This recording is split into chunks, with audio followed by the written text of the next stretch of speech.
నేను ఒక వినూత్నమైన పార్టీ గెలవాలని ఉంటుంది నాకు పార్టీ ప్రెసిడెంట్గా. నాకు రాగద్వేషాలు ఉండవు ఎవరి మీద కూడా. అట్ ది సేమ్ టైం ఎవరు గెలుస్తారో కూడా అసెస్మెంట్ ఉంటుంది. అలాంటి అభ్యర్థులనే పెట్టాను.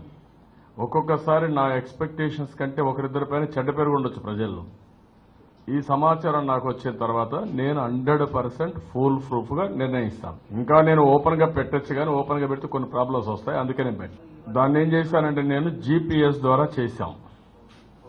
జీపీఎస్ ద్వారా అవన్నీ లొకేట్ చేస్తే మాకు 70% ఎక్యురసీ వచ్చింది. 65 to 70 కొన్ని ట్రయల్స్ కూడా చేసుకున్నాం.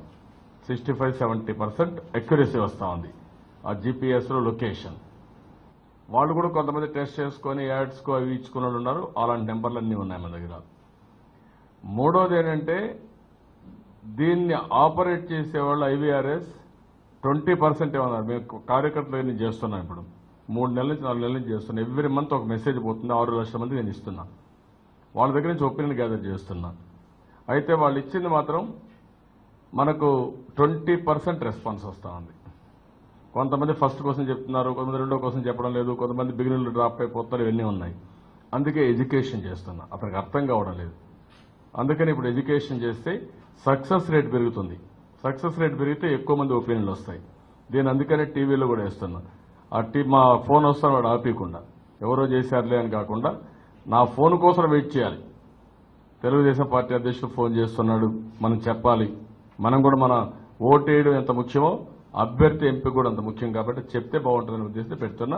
ఇవన్నీ యాడ్ చేసి ఇప్పటి నుంచి ఆ ప్రాపగండా చేసి రేపేళ్ళ స్టార్ట్ చేస్తాం. టెక్నాలజీలో కూడా ఒకప్పుడు ఇన్ని నెంబర్లు ఉండేవి కాదు. ఇప్పుడు అడుగుతున్నాం. ఒక 13,000 నెంబర్లు కావాలి.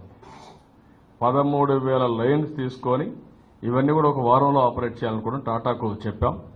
33 పైసలు 34 పైసలు పడుతుంది ఒక కాల్కి.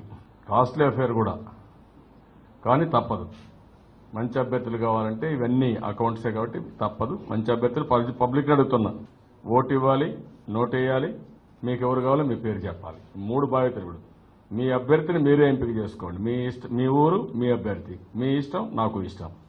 అదే సమయంలో నేను అభ్యర్థి పెట్టినాక మీరు డబ్బులు ఇవ్వాలి, ఓటు వేయాలి. రెండో చేయాలి, ఓటు నోటు. ఎందుకంటే ఓటు నోటు ఎందుకు అడుగుతున్నానంటే ఒక నీతివంతమైన రాజకీయాలు రావాలి, విలువలతో కూడా రాజకీయాలు రావాలి, ప్రజాసేవ చేయాలనే భావన ఉండేవాళ్ళ రాజకీయాలకు రావాలి. అదే మరి అభివృద్ధి చేసి మళ్ళా ముందుకు పోవాలి తప్ప ఇలాంటి జరగడానికి వీల్లేదు.